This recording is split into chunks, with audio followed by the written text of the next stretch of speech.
Hello, comic book junkies, it's the Frog Queen here, and welcome back for another comic book review. Today we're doing an advanced review of Golden Rage. Golden Rage is an Image Comics comic, which will be coming out in single form, floppies, if you will. Floppies, if you're not familiar with them, this is a floppy. Because it's floppy.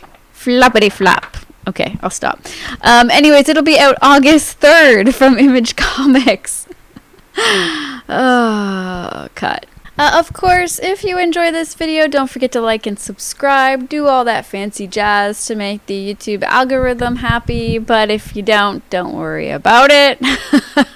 Anyway, hopefully you enjoy this video. Let's just jump right into the review. Of course, as this is an advanced review, I do not have a physical copy of the comic yet, so I've read this in digital format as sent out by the publisher. So, with this comic, words are by Chrissy Williams, inks by Lauren Knight, colors by Sofie Dodgson.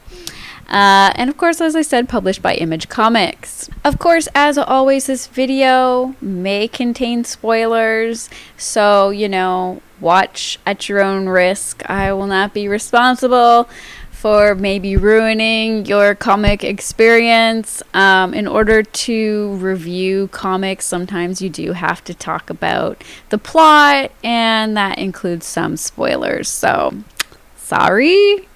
Anyway, let's just dive in. So I grabbed this one on a whim because of the title. It intrigued me. I had no idea what it was about. Having finally sat down to read it, though, the title does make perfect sense. This story takes place on an island that is essentially a junkyard of people who are no longer wanted by society. In this case, it's women who are no longer fertile. And I mean, it's not that far-fetched, really. Society for years has looked at infertile women as less than human. Hell, fertile women are viewed as less than human. We're human birthing machines, by many still today who still think this. I mean, with Roe versus Wade overturned, the U.S. government legally said, your potential to make new life is more important than your life. Thanks, USA. Thank God I'm Canadian.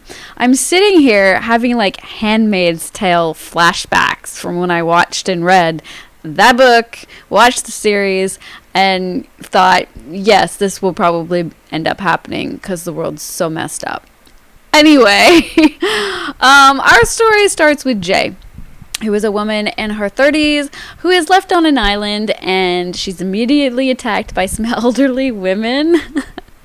But she's lucky because she's saved by a large, strong woman. Thus, the story will truly begin to unveil itself to the reader.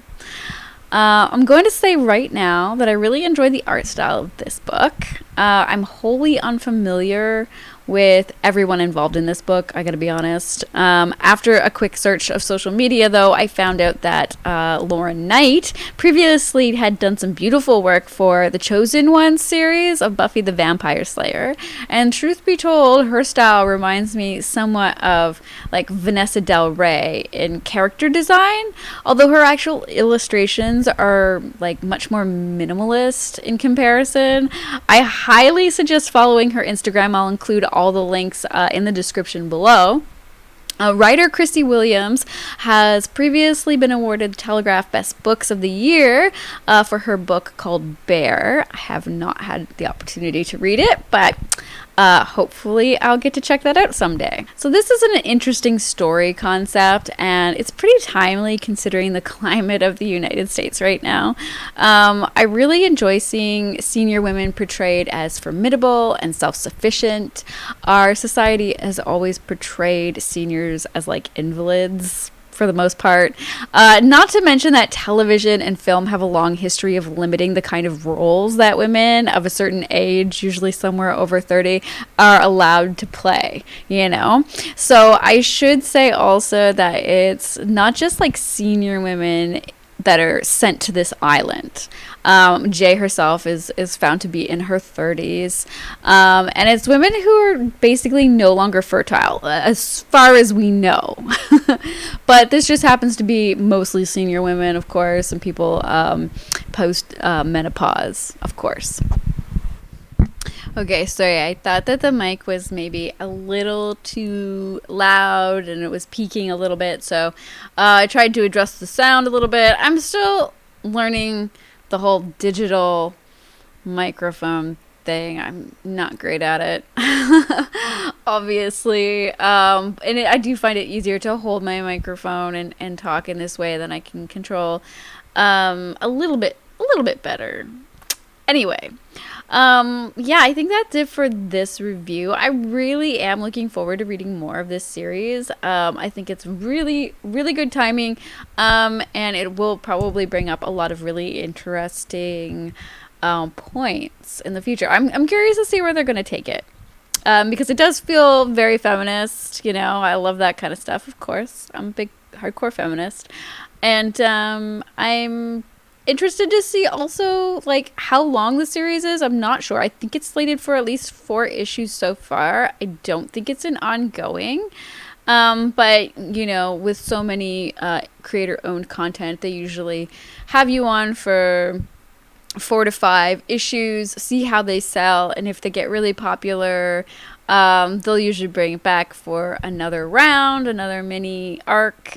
So yeah, I guess it'll be interesting to see if that happens in this case. Either way, I think it's a great start to a story, and I'm really looking forward to seeing more. So that's it for me today, guys. Like this video if you liked it. Comment below. Let me know what you think of the series, if you're looking forward to picking this one up, etc., etc. If you've read anything else by these creators, I'd love to hear your recommendations and let me know what you think. Hope you enjoyed this review, and until next time, guys, read something good. Bye.